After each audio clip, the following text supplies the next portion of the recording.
সাব্রুম শহর সংলগ্ন বিমল সিনহা স্মৃতি বিদ্যা মন্দিরে দীর্ঘদিন ধরে বিদ্যুৎ বিচ্ছিন্ন, ফলে গরমে ছাত্রছাত্রীরা ক্লাস করতে কষ্ট হচ্ছে। শিক্ষা দপ্তর বিদ্যুৎ দপ্তরকে একাধিকবার জানানোর পরও ঠিক করে দিচ্ছেন না বিদ্যুৎ।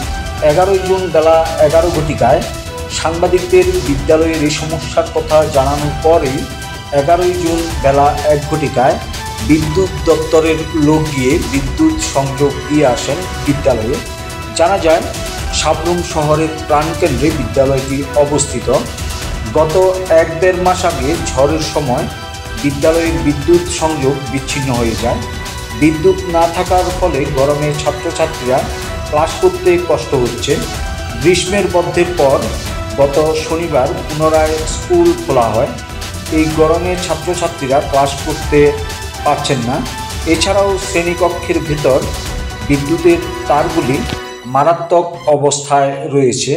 যে কোনো সময় দুর্ঘটনা ঘটার সম্ভাবনা রয়েছে বিদ্যালয়ে বাউন্ডারি ওয়াল না থাকার ফলে সন্ধ্যার পর বিদ্যালয়ে চলে নানা অসামাজিক কাজ। বিদ্যালয়ে বাউন্ডারি ওয়াল নির্মাণের দাবি করেন বিদ্যালয়ের প্রধান শিক্ষক। স্যার, আপনার নামটা কি? আমার নাম চন্দন বর্মন, এইচএম বিমল সিনহা স্মৃতি বিদ্যা মন্দির। এটা কোন জায়গায়? এটা হচ্ছে সাব্রুম নগর পঞ্চায়েত এলাকার ভিতরে। স্কুলের নামটা কি আবার? বিমল সিনহা স্মৃতি বিদ্যা মন্দির। এখানে অভিভাবকদের থেকে অভিযোগ আসছে যে দীর্ঘদিন ধরে স্কুলের মধ্যে বিদ্যুৎ নেই, ফলে ছাত্রছাত্রীরা স্কুলে এসে গরমে পড়াশোনা করতে সমস্যা হচ্ছে। আসলে বিষয়টা কি? আসলে ব্যাপারটা হলো, আজকে থেকে প্রায় ধরেন দেড় মাসের মতো হয়ে যাব। আমাদের একটা তুফানও ছিল, তুফানের পরে বিদ্যুৎ লাইনটা কাটা পড়ে গেছে, নষ্ট হয়ে গেছে। আমরা অনেকবারই বিদ্যুৎ দপ্তরের লগে যোগাযোগ করানোর পরে তারা দেখেও গেছে। এরপরে কইছে সার্ভিস লাইন পাল্টাই দেবে। তো সার্ভিস লাইন পাল্টাইতে গেলে আমি এসডিএমের সঙ্গে এসডিওর সঙ্গে যোগাযোগ করছি। তাই নিয়ে কইতেছে লাইন আমরা নাকি কিনে দিতে হবে।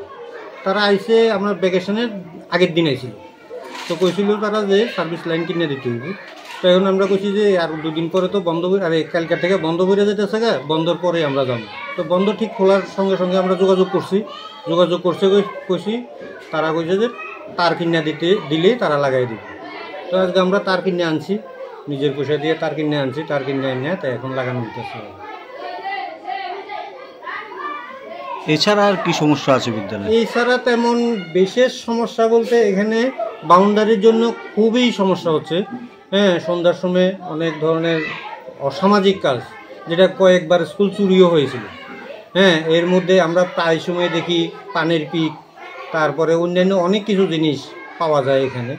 তো এটিও যদি ঊর্ধ্বতন কর্তৃপক্ষ তারা একটু নজর দেয়, পুলিশ প্রশাসন বা অন্যান্যরা, তাহলেও মনে অনেকটা ভালো হবে। বাউন্ডারিটা খুবই দরকার।